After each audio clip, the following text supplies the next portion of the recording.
এভাবে পটল ভাজি করলে ভাতটা সেদিন আমি একটু বেশিই খাই।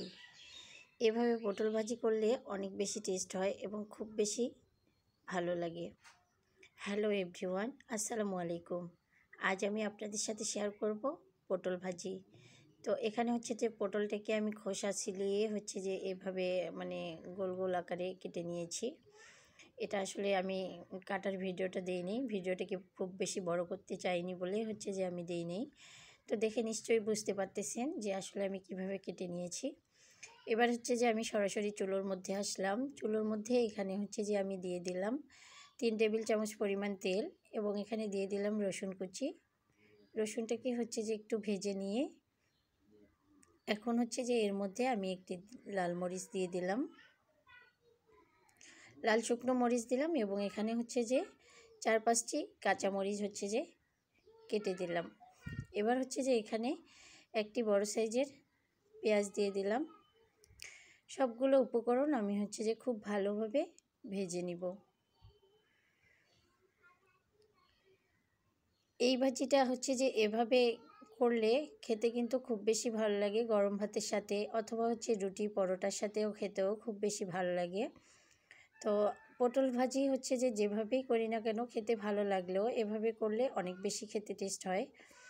তো এরপর হচ্ছে ভাজা হয়ে গেলে আমি হচ্ছে যে সবগুলো পটল দিয়ে দেব। সবগুলো পটল হচ্ছে যে আমি দিয়ে দিলাম। এবার ওখানে হচ্ছে যে দিয়ে দিলাম হচ্ছে যে 1/2 টেবিল চামচ লবণ, দিয়ে দিলাম 1 চামচ পরিমাণ হলুদ গুঁড়ি। এবার হচ্ছে যে এখানে দিয়ে দিলাম লাল মরিচের গুঁড়ি। আমি কিন্তু এখানে কাঁচামরিচও অ্যাড করেছি, আবার হচ্ছে যে লাল শুকনো মরিচও অ্যাড করেছি। তো এখানে হচ্ছে যে আমি কোনো প্রকার মশলা অ্যাড করব না। সবশেষে হচ্ছে যে আমি একটা মশলা অ্যাড করব, সেটা হচ্ছে যে দেখতেই পারবেন। তো এবার হচ্ছে আমি ঢাকনা দিয়ে ঢেকে দিয়ে এবার ঢাকনাটা তুলে হচ্ছে যে খুব ভালোভাবে একটু নেড়ে নিব।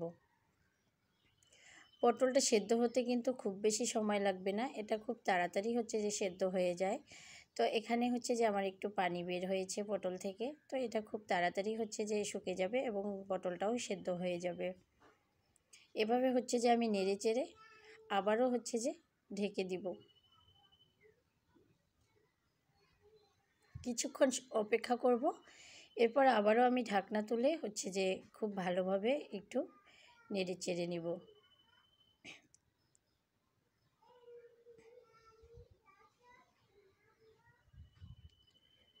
তো পটলটা হচ্ছে যে আমার কিন্তু হয়ে গেছে, মানে সেদ্ধ হয়ে গেছে। এবার হচ্ছে যে সব শেষে হচ্ছে আমি এখানে দিয়ে দিব ভাজা জিরের গুঁড়ি। এই ভাজা জিরের গুঁড়িটা দিলে খেতে অনেক বেশি টেস্ট হয় এবং খুব বেশি ভালো লাগে। পরোটার সাথেও খেতে ভালো লাগে, আবার রুটি গরম ভাত তো কোনো কথাই নেই এই ভাজিটা এভাবে করলে। কোনো প্রকার আমি কিন্তু এখানে মশলা অ্যাড করলাম না, শুধু হচ্ছে যে ভাজা জিরের গুঁড়িটা অ্যাড করলাম। তো এটা দিলে খেতে কিন্তু খুব বেশি ভালো লাগে এবং অনেক সুন্দর একটা স্মেল আসে এই ভাজিটা থেকে। তো আমার কিন্তু ভাজিটা রেডি হয়ে গেছে। আমার ভিডিওটি যদি আপনাদের ভালো লেগে থাকে তাহলে অবশ্যই একটা লাইক করে দিবেন।